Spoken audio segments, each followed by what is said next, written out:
d'Alzira. En 20 anys s'han presentat més de 500 originals i en esta ocasió 30 han sigut les obres que han optat al guardó, però tan sols un d'ells ho ha aconseguit. Per desvetllar aquesta gran incògnita m'agradaria comptar amb la presència com a representant de l'Ajuntament d'Alzira d'Helena Bastidas, alcaldessa de la localitat.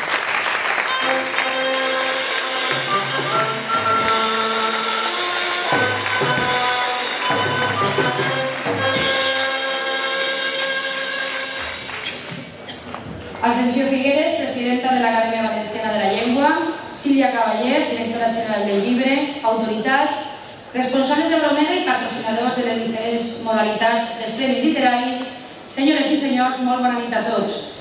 En esta edició hem celebrat i estem a punt de culminar la 20a edició dels Premis Literaris Ciutat d'Alzira, després de les jornades culturals que dediquem, com cada any, a la literatura i a la cultura, a la paraula, en definitiva, que és la base del diàleg, de la tolerància i de la llibertat.